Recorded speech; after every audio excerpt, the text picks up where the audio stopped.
Ladies and gentlemen, welcome to the Kahlu podcast. I'm the side guy. Today, we sit down for an in-depth conversation and navigate through the trials and tribulations of life's most challenging moments. Our podcast is a tapestry of human resilience, a place where laughter and stories light up even the darkest of times. Ladies and gentlemen, we have a special guest. Jack Silver.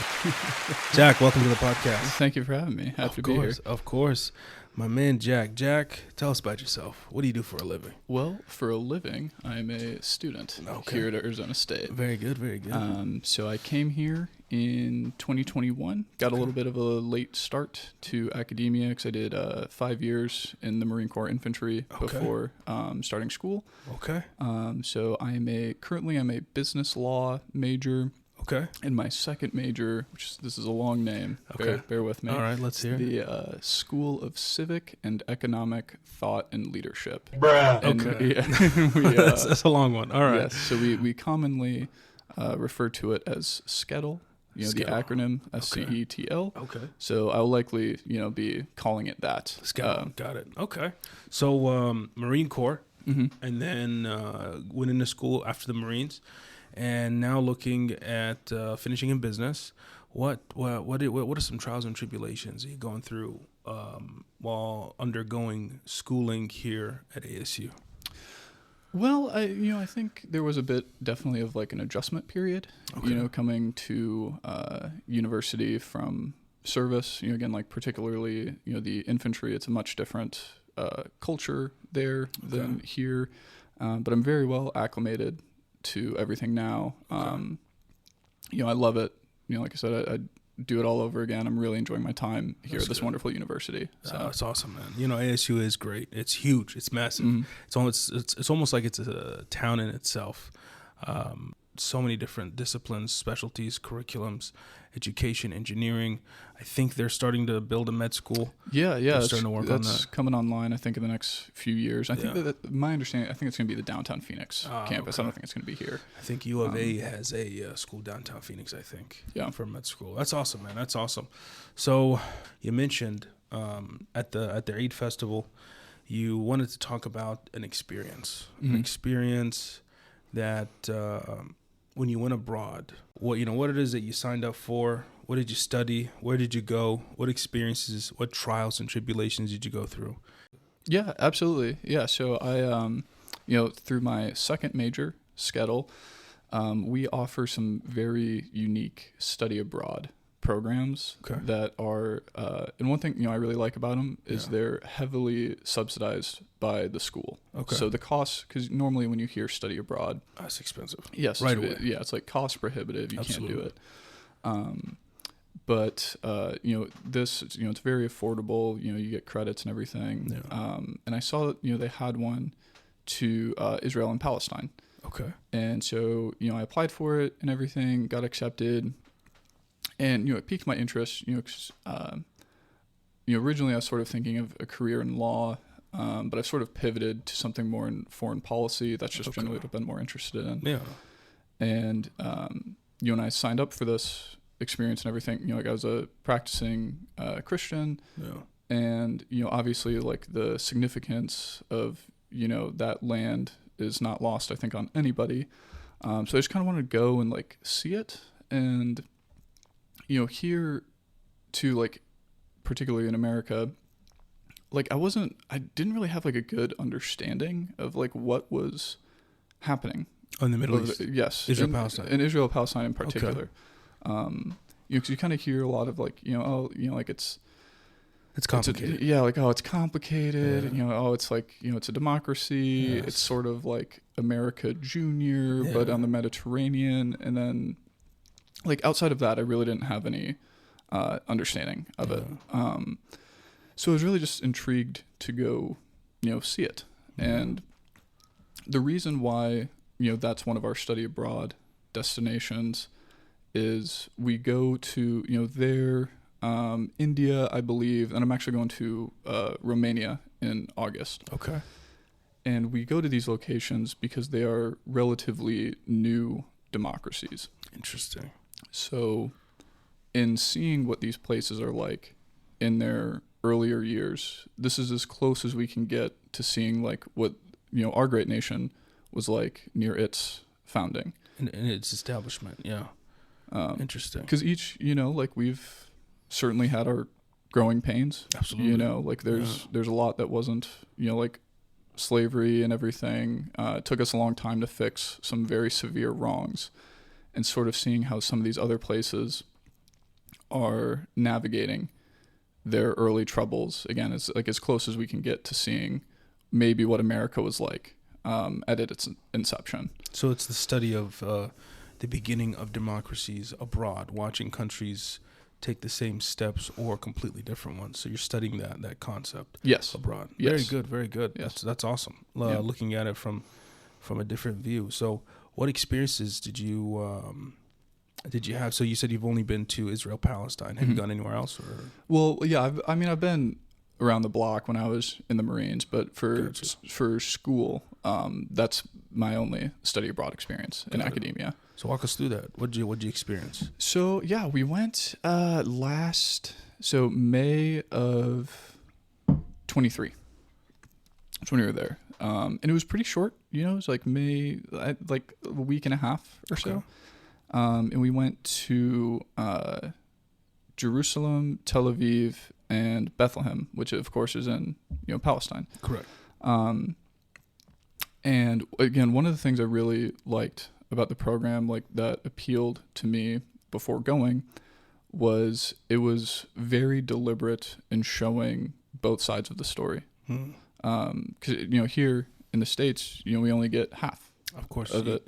You get what Fox News shows. Yes. Yeah. So when you say both sides, what do you mean by both sides? So we had a guide. We had a couple different guides while we were there, and we would alternate between like an Israeli guide, and then we had a couple different ones. Like some were varying degrees of practicing Jewish people. Okay. And then also like one of our guides was like living in one of these settlements, and one of them was like very much in like disagreement with like what the settler kind of stood for. Gotcha. And then our Palestinian guide, and again, kind of like alternating days, like we saw each one about half. She was a Orthodox Christian living in a neighborhood called Beit Sahor, which is like relatively near Bethlehem. Gotcha. I think. Okay. So again, like, show up there thinking kind of like expecting to see like America. Yeah. Because that's like what we... Democracy. Yeah. Tax dollars. Yeah. And it was not what like life is like here. All right. Over there. Walk us through it. What'd you see? What'd you find? What'd you experience? There's very strong differences, I think, generally between Israelis living in Jerusalem and Israelis living in Tel Aviv. Again, from my perspective and limited time there, like the Israelis living in Tel Aviv are much more like what you kind of think of when you think of like Americans. To me, at least, like it's like folks from New York kind of thing. Yeah. That's like, or like, because the way I kind of like Tel Aviv to me in a lot of ways reminded me like so much of LA, because it's like on the water.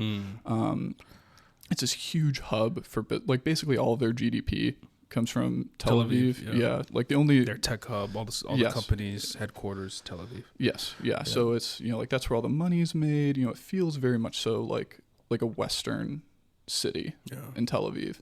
But one of the things, again, that kind of really took me aback was, again, I didn't know this going there, was the state of Israel doesn't recognize interfaith marriages.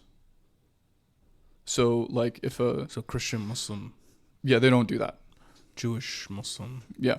It's got to be just either Jewish, Muslim, Christian, or correct. Religion X and religion X. Yes. There's no X and Y mixed. Yes, correct. Interesting. Okay. So one of the things we did in Tel Aviv was there's this man who he runs this school because he's a Muslim man, married a Jewish woman. And so the way they kind of get around this like marriage recognition problem is so the state of Israel recognizes marriage like licenses from other countries. So they had to leave Israel. Get married in another country. Get married in another country and come back. My goodness. And, again, like that's something that's so like you can't stop love. You can't stop people. Eventually there'll be a way and a loophole. So that's crazy. Yeah, I didn't know that. I didn't know that law existed. So it's tough too because like they have they have like kids, and they ran into this issue where like their children were sort of like ostracized from society.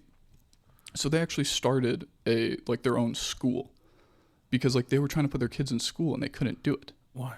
Because of the interfaith marriage. Oh, so like schools follow that rule and they reject kids that come from a broken rule? I meant. Yeah, I mean. What does the school have to do with anything? I know, it's very, because it's not like the kid had a vote. You see what I'm saying? Like, yeah. No, it's so, okay. So there's a reason behind this no mixing of religions rule. So that's weird. Got to look into it. Folks, if you know why the country of Israel has made that rule and enforced it all the way down to the kids, let us know in the comments. Yeah, right? yeah. No, that's a weird one. No, it is. It's very strange. And so they made this school, again for children of interfaith marriages. Okay. And it was great. We got to like volunteer there. It was so cool. Like we brought like little like kids books. Yeah. And we're like reading to the kids, and the school is this beautiful like. They had like a little classroom and stuff. We read them. It was a sort of like courtyard outside, and they had like fenced off, like goats and like chickens and stuff, and then like a little play area for the kids. Do you remember the name? Ooh, I believe it was the Children of Abraham. Children of Abraham. Yes. Multi-religion, multicultural school for children. Yeah. Okay. Yeah, and it was, and again, like just that very stark contrast between it's like black and white. Yeah, like because you hear again something. I'm very, very thankful to be born here and be living here because no chance of anything like that in this country. Like it doesn't matter, like the state doesn't have a say in the person you love. Yeah. And that's something we consider like aligned with our First Amendment. Like. So when you hear like, oh yeah, this is like very, very similar to America, like it's just, there's some very deep structural things that it's so clearly very different from us. If I want to bring a business, if I want to bring money into a country where there's the notion of perceived freedom, right? A democracy, if there's laws, there's rules, and the people come together and vote. Well, in some cases, like Palestine, Israel, Palestine, you go there and everything's segregated. You can't mix religions, and I feel like it's tied to you can't mix races at this point, and we need to make a clear segregation, right? Yeah. There are these people, and then there are us, right? Coming in as a student, experiencing that learning abroad. Walk us through what the education system is like. Going into a university, is it all predominantly Jewish? Is it mixed? How does that work? Yeah, so we did actually, one of the things we did was we met a group of students, and I want to say they were all Jewish. Okay. And they were at like a very similar program to ours, actually. Very like, like small class sizes, we kind of try and answer some questions in our program, like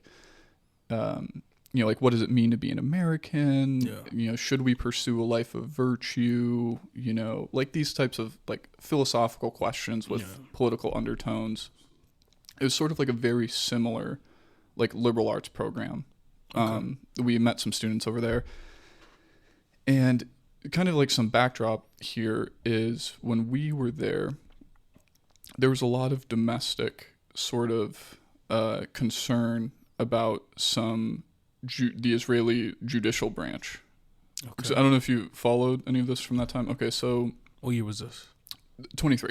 23, okay. Yeah. So this was last year. Yeah, okay. Last May. So this was like right before, I think Prime Minister Netanyahu had like a corruption trial. Oh, yes. It was right before this. Yes. It was in May. Yes. So, but what was going on like actively while we were there was the judicial branch was being limited in power by, I think mostly Prime Minister Netanyahu, and a little bit of like the Knesset, which is like their parliament, or like, equivalent to our Congress. Yeah. Because something that's a bit murky over there, again, something I didn't know is super interesting to, see the Knesset and learn some of this stuff, is they don't have a constitution. None. No constitution. So they sort of do like all of their practices by like sound. It had a word for it. I can't remember. It was like sound judgment or something. Like it's kind of like off the cuff. Israelis seeking sound judgment. Yeah, no, it was very, or again, something like that, like sound principles, or they had like some sort of like some in-house system. Yeah, some in-house system, because over there, they also have like the judicial branch, and then like an executive, and then the Knesset is like their legislative. Okay. The judicial branch was not just limited to judicial review. Like the judicial branch over there had much more power than ours does in the U.S. Interesting. And another thing that was super interesting about it was like, over there, like their Supreme Court equivalent is really like they need a constitution. Yeah. They select their own replacements. So whatever, they're going to select somebody of their similar political affiliation. Absolutely. Obviously, like Keep on the it rigged. Yeah. And, again, very different to our process here. And so, again, what was going on there was their judicial branch was being limited to like just judicial review. Whereas before they could kind of interject into more government activities than like what we're used to here. Like the court could just kind of step in to some process and say, like, no. Whereas like it's almost like a hybrid role. They can just step in any other field of government and then interject or show up and start doing that job. Correct. Yeah. Or at least, or like tell people to like stop doing certain things. And so wouldn't that fall under abuse of power? Or is it normal? Well, again, they don't have a constitution. So you know what I mean? So there's tells them no. Yeah. Right. So that's kind of an issue, is like all parts of their government are sort of like just constantly vying for power. Yeah. And it creates a system that isn't, perfect. So while we were there, there's a lot of like, there was some domestic sort of tension about like the future of the judicial, because people who were supportive of like judicial reforms, viewed it as like, hey, look, the court has too much power. Like we need something to kind of rein it in, or at least like define what it is. And then people who were opposed to these reforms were like, oh, this is like an attempt to, limit the judiciary, which again is like this relationship. It is important, like how your Supreme Court works with the rest of your government. Like, and again, if they had a constitution, some of these things would be more clear, but it's just something you can't step into the Supreme Court and say, I need you to push this case aside and make it happen because it's in our favor. It just doesn't work that way. Right. Yeah. Like they're independent, like there's a lot of good things about a strong judiciary and everything. So that was kind of what was going on while we were there. But what really, again, surprised me was seeing the very stark differences in Bethlehem to Tel Aviv. Because, because the way our trip was structured, it was like a few days in Jerusalem, and then we went to Bethlehem, and then we did Tel Aviv last. Okay. Because, you know, like, it kind of made sense. Like, the airport's there. So, you know, fly out. Way out. Yep. Yeah. Got it. And so, like, yeah, in Bethlehem, like, again, something I had no idea about was, like, the access to clean drinking water in Palestine is very limited. So they don't have, like, clean... It's like an outdated plumbing system. Yes. Yeah. So, like, water they have... like, on the roofs of every building you know, you just pointed to the sky, so I think you kind of know what I'm about to start talking about. Yes, they have the water tanks. Yes. Yeah. They got a water truck, water tank, they come bring them water. Weekly, right? I think... Is it monthly? I think maybe weekly. But they have, like... There is some, like, running water, but it's inconsistent, and it's not potable. Oh, no. So, like, a lot of it isn't. I don't know about, like, all of it. But they told us, like, we shouldn't... Don't even drink. Yeah, we should. Yeah. I mean, especially, like, you know, waterborne illnesses. Like, it's always best to err on the side of caution. Absolutely. And seeing that, like, this... It was so shocking to me that these people were... Like, because here, I mean, you can see, like, we're... you know, 10, 15 yards away from, like, a water fountain right now. We don't even think about it. Nope. You know, like, this is something where, you know, in the modern, you know, like, world, water access, we think, is just, like, normal. Yeah. And it should be for everybody. Yeah. And over there, it's not.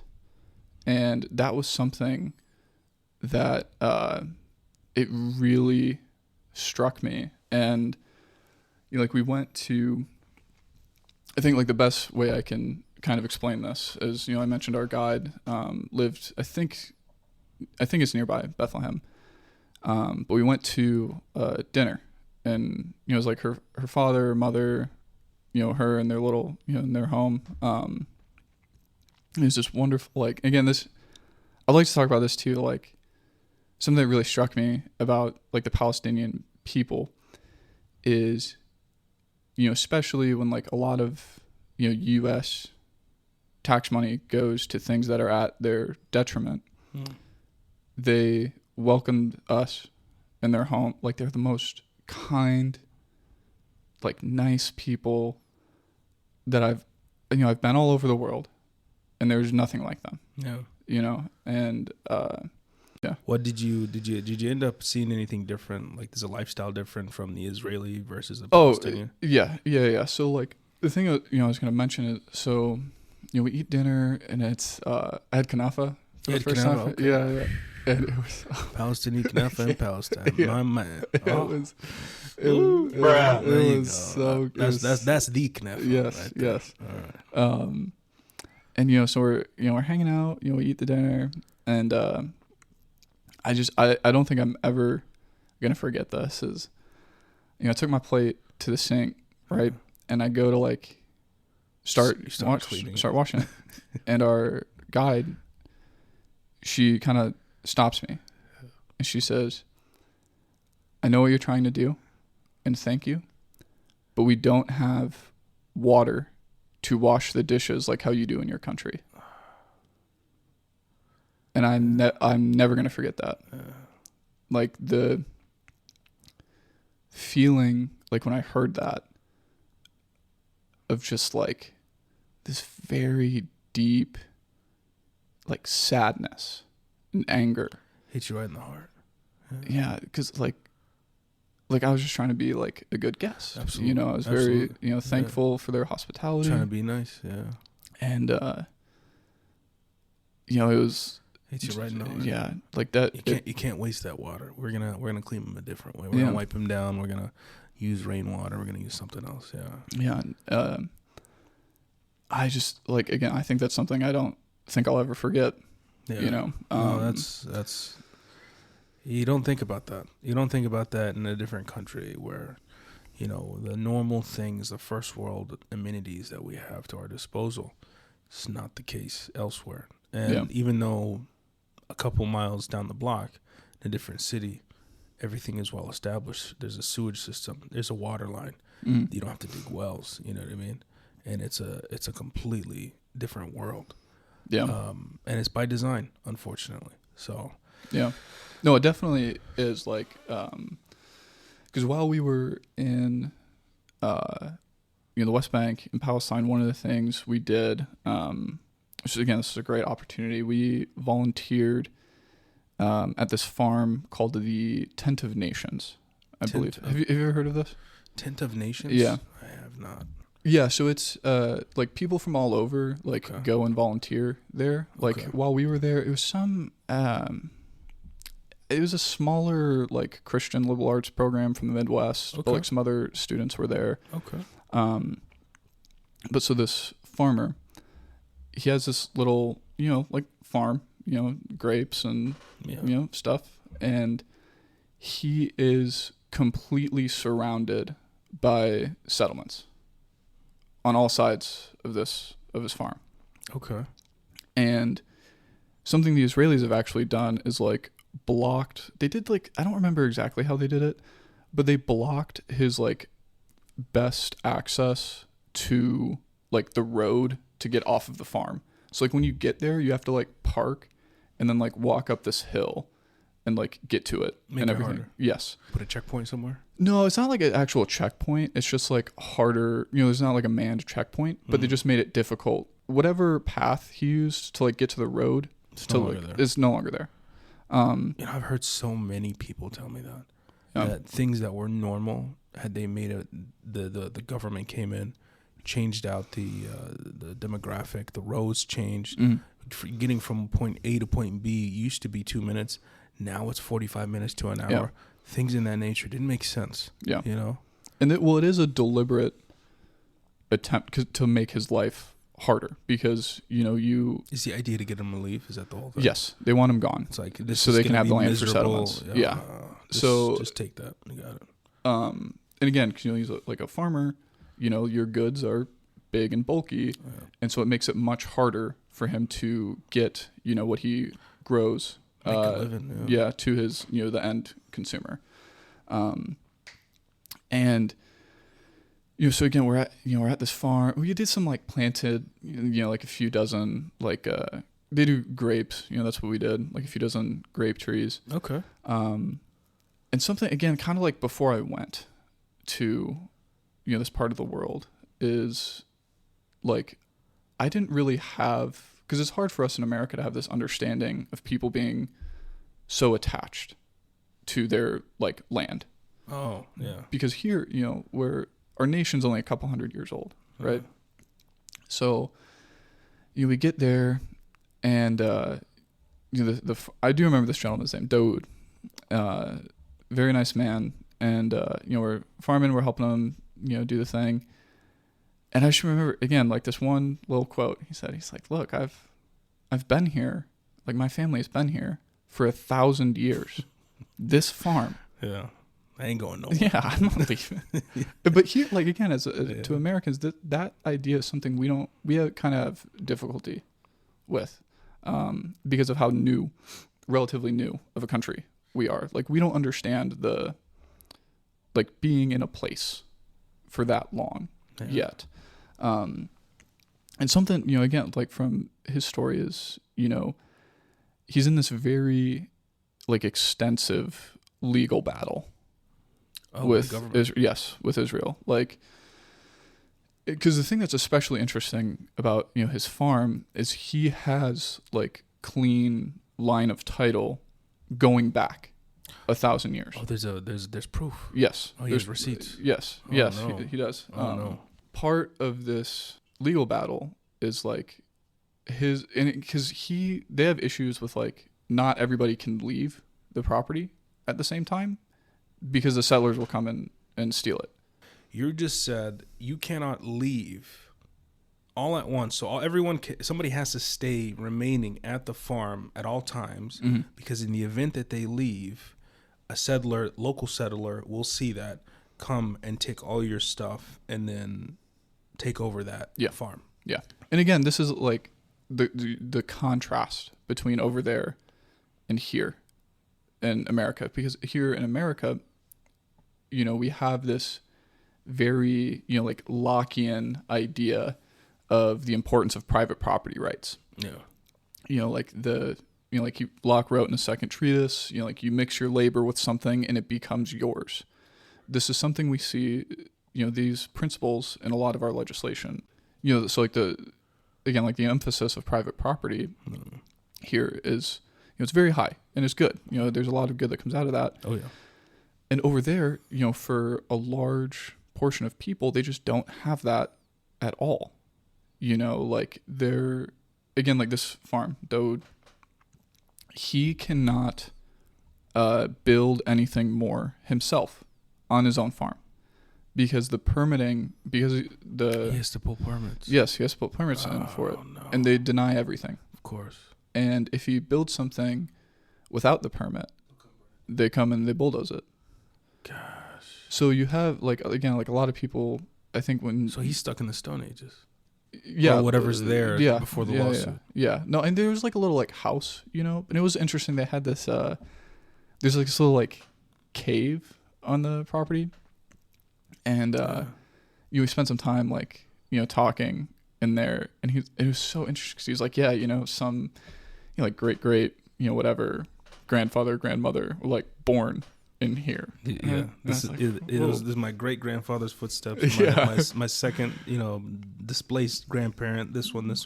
Yeah, and generations and generations. Yeah, and to give you again like an extent of this legal battle is, his lawyer ended up actually having to go to Istanbul to get like Ottoman era archives. From this land, because again, that's how Daoud's lawyer. Yes, Daoud's lawyer. Yes, he had to go into the Ottoman archives in Istanbul, in Turkey, to obtain records, so to showcase his receipts. Mm-hmm. Yeah, and they have issues with like, the Israelis doing some typical kind of like legal strong arming, where they'll be like, oh, we need like some like obscene amount of witnesses for something. They'll be like, oh, we need like 20 witnesses. And then they make them like wait outside a courthouse for like an entire business day. So be like, okay, 20 witnesses need to be at the courthouse at like. They won't. Even if you had them, they wouldn't wait there for 20 minutes. Well, no, they go right. That's the thing. He's got people. No way. And they go to the courthouse, and it's like, all right, be here at 8. They get there at 8. 5 or 6 p.m. comes. All right, go away. We don't need you. So they just make them wait there all day. It's just typical kind of like. This is malarkey. Man. Yeah, just like making the process work in a way that's like bad. This is some tomfoolery. Yes. That's what it is.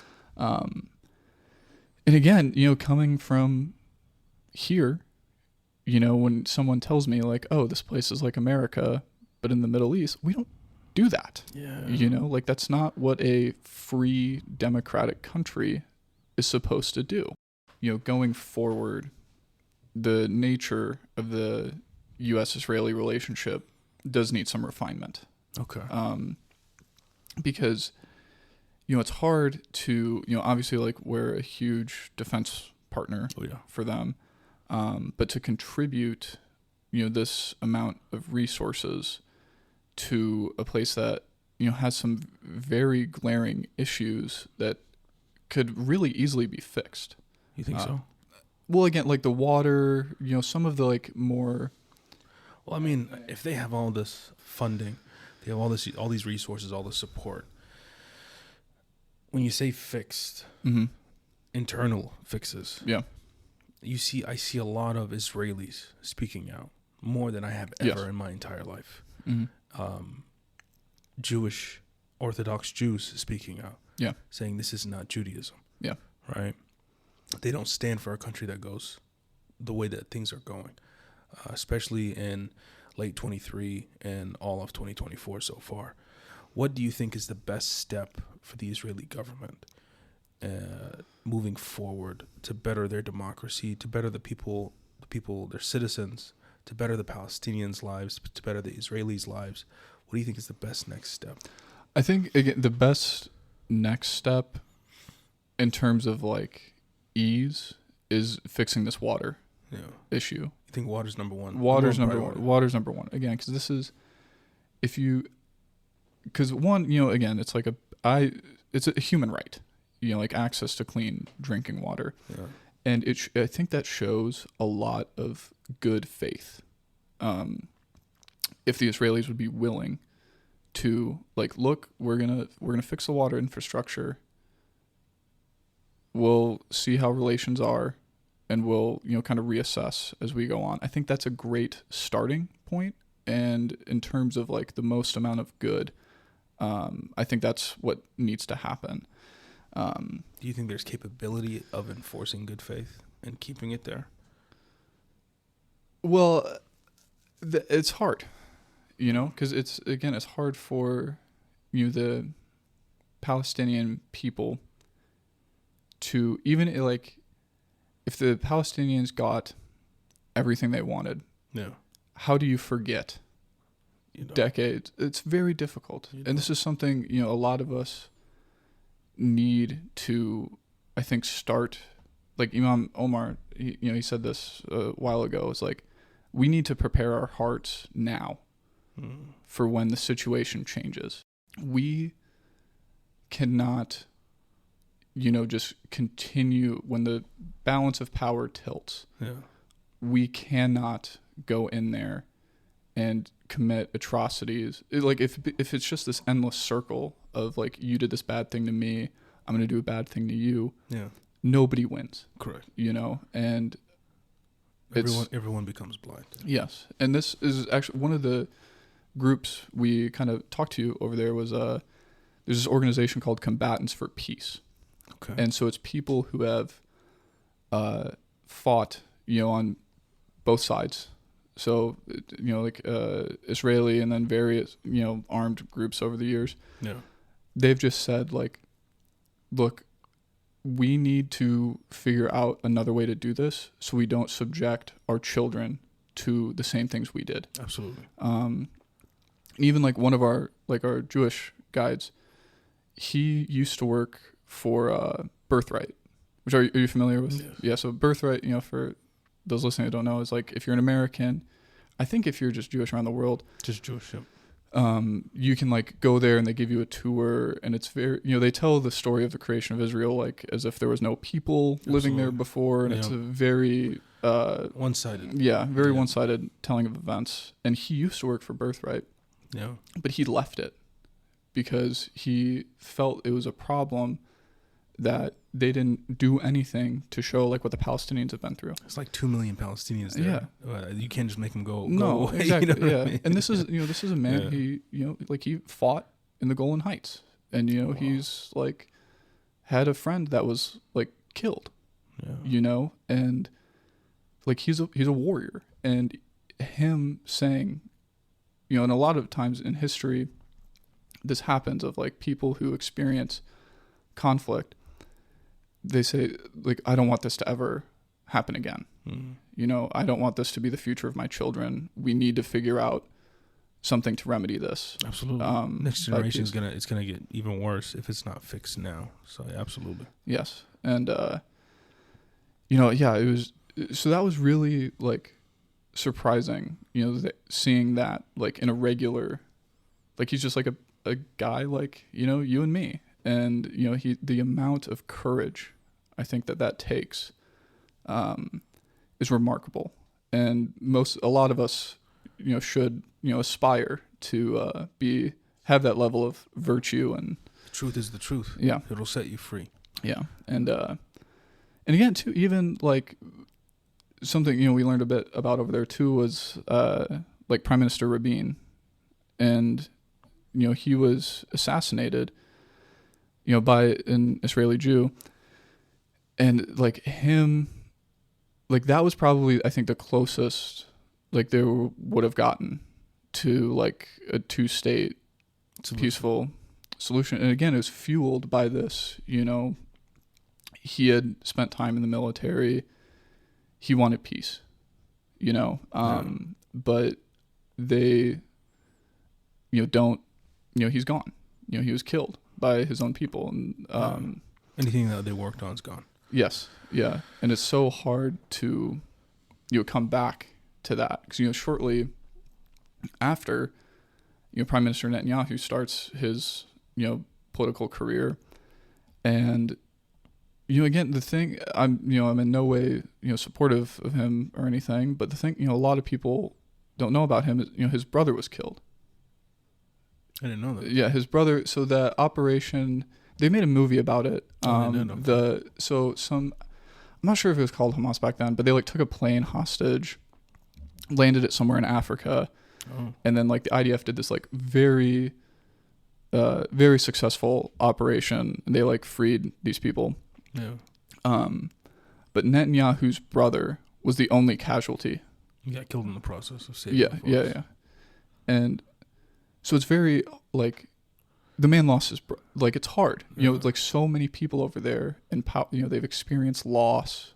And you think this is the you think they're taking it out on the Palestinian folks because of do you think they put these folks in power that have trauma, unresolved issues, because they want to expand? Like what is the goal of the Israeli government? I do think it is to expand, because currently, and they don't want peace seekers. They want Palestinian killers, essentially. Yes, and again, we see this on display currently because we can see it now. Since the war started, is there's been huge land grabs in the West Bank. Yeah, there has been land grabs in the West Bank. And like setting markets on fire, yes, completely destroying homes, kicking folks out. It has increased drastically. Yes, and Hamas doesn't have influence. It's nothing to do with West Bank. Nothing to do with the West Bank. So it's very clear that this is not about like some number of hostages. This is not about Hamas. Their strategic interests right now are to take as much land as they can. And if 60,000 people have to die, 30 of them women and children, that's okay. Yes. And it's it's tragic, and this is something where, again, I think as America, something I wish we would do is be a little bit more, much more firm, and like, look, if you're going to conduct operations against like Hamas cells, you need to do more to mitigate civilian casualties. There's so much technology these days. I know, and like like the common, like a very similar situation in history is like the Troubles in Ireland. You had people, like a separate sort of like ethnicity fighting for sovereignty. Yeah. Like the RAF didn't level Belfast. Like, what would the world say if the British dropped, tons of munitions on Ireland in response to the IRA? They would. Everybody would be looking at that. Yeah. And questioning the validity of the governments. And, one of the benefits of being in school here is like a former ambassador came at some point. And I remember like talking to him because he worked on the Troubles. Like he was part of the, like the US's role in like negotiating everything. Yeah. And I asked him, like, what parallels do you see? And the thing that really got that thing to end was there was a actual political path for the Irish to solve their problems. Like they were given an actual opportunity. They saw a light. Yes. And whereas in the Palestinians don't have that. There's no light. No, there's no political means for them to solve their issues with the Israel, and that I think until that happens, it doesn't look good. This way, yeah. I do think like the ICJ stuff, it is definitely like movement in the right direction, but at the same time, like they don't have like an enforcement measure though. So like they can do, like they can come to whatever ruling, but the thing that's unfortunate about it is like there's nobody really there to like enforce it. It's a pinky promise. Yeah. So like unless like they they issue a warrant for like Israeli, like because I think they've talked about like was it Norway or Sweden? Yeah, like issuing warrants for like some arrests. Yeah. But unless some of these people they want to get like travel to countries that are like party to the ICC, then nothing's like they can't go in there and get them. Correct, yeah. So I don't know. It is, and again, so, you know, I would like to, you know, kind of mention too is, you know, like when I talk about, you know, like what I've experienced and how I've kind of like changed my mind and everything and all this, like a lot of people, you know, when I'm speaking with them, they say like, you know, like my faith comes up. Like they say like, oh, you mentioned Christianity. Yeah. They say like, oh, of course you know, you support the Palestinian people is just because you're Muslim. And it's like, well, like, it's not just that, you know, because like, again, while I was there, the Palestinians we actually like met with were Christian. Yeah. And seeing Catholic Palestinians, yes. Well, they were Orthodox, not okay. Catholic. Not yeah. Catholic. Okay. Yeah. And you know, it's not about like Islam. You know, it's about there's an oppressor and an oppressed, and you know, remove religion out of it. Yes, like it's not about, you know, I mean, obviously, like, you know, my faith guides me to, you know, do things like this, you know, like speak out in the cause of like truth and justice. Absolutely, you know, of course, but it's not like, oh, I'm just supporting them because it's like majority Muslim. It's not that, you know, because there is, again, a lot of things like Americans don't understand is there's a ton of Christians over there, and both in, you know, in Palestine and in Gaza, and you know the Israelis don't care, you know, like they don't get any special treatment. Again, even too, like something kind of surprised me was in Jerusalem, like I've seen like Christian, I don't know if they're like Catholic or Orthodox or I can't tell the difference, but like they're women, you know, like look like nuns sort of when they walk around sometimes. Again, not all Jews, some Jews. Yeah. Most Jews are very wonderful people. They're our cousins in faith. Absolutely. And we treat them with respect and acknowledge all the calamity they've endured. But I've seen them like spit. I've seen videos on that, yeah. And so when people say like, "Oh, I'm Christian, of course I support Israel," it's like they don't. You should go there. Yeah, it's like they don't support you, how buddy. they feel about you. Yeah. It's like, so I don't know. But again, I would like to mention that, you know, because again, people are quick to, when I talk about it, they're like, "Oh, of course you believe X, Y, and Z. It's just because of your faith." It's like, no, I went there. I wasn't Muslim. You know, I became Muslim in August. I went in May. Hey, Mabruk. You know, so when you said you just became Muslim in August of last year. So is it after your trip? Did it? Yeah. It really sat with you, huh? Well, again, honestly, it wasn't like being there. Like, it's not like I was like, oh, I like saw Masjid Al-Aqsa, so like I gotta do it. Yeah, I wouldn't say it was anything like that. It was just like, what drove you to it? I just read Quran over the summer, so I was like, I had an interest in it before we went. Yeah. So like I knew about like, you know, Masjid Al-Aqsa and like some of these things before I went. And again, it wasn't until I came back, like I started reading Quran in May, kind of read it off and on, and then you know, when I finished it, that's when I took my Shahada in August. And you know, over the course of reading it, you know, like it was just, you know, it's very, very clear to me that this is, you know, the word of God. Oh wow! And you know, a lot stuck out to me about it. Again, you know, coming from the Christian background is like something that I kind of, you know, always wrestled with. Was, you know, like the worship of, you know, Prophet Isa, peace be upon him, as like 1/3 of God. Whereas, like, you know, he said in his own words, you know, he says, you know, my Father and your Father, my Lord and your Lord, you know, like with the sort of the connotation that like we all come from God, you know, and yeah, I remember too, like, especially this part too, like after going there and coming back is in, you know, the second surah of Quran, kind of paraphrasing a little bit. Surah Al-Baqarah. Yeah, Surah Al-Baqarah. The cow. Yes. You know, God tells us that us and the people of the book should race to do good deeds. Ahl al-Kitab. Yes, I just thought that was the most beautiful. Like, how much better would our world be today if, you know, we did just that? Get along? Yes, if we actually like you think about that, like racing, because, you know, the idea of a race is to win, right? To do the most good deeds you possibly can. Yeah. And what if we like did that? You know, like what if we were, you know, like, oh, like, you know, the Christians build a school, now the Jews build like a bigger school, and then we build like, a school plus some other thing, and like, I give this much to charity, we want to give more, like how much better, the human experience would be coming together versus competing.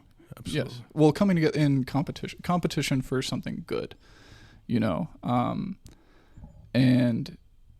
it's just been, it's been a wonderful, experience. That's awesome. So far. You're praying your 5? Yes. Oh yeah. That's awesome. Yeah. So, keeping up with Salah, awesome. And, meeting all of these, again, alhamdulillah, we're very blessed, like very good masjid right here. ICC Tempe, I love ICC. Yeah. Yes. Mr. Silver, you've been amazing. You've been wonderful. Thank you for sharing your stories. I definitely want to hear part 2 when you go to India or Romania. Romania. Okay, yes, Romania. When you come back, we got to get chapter 2 Romania. Of course. Yeah, tell us about the democracies and the world and how it's going over there in Romania. Hey man, you've been wonderful. Yeah, thank you again for having me. I really appreciate it. It's been great.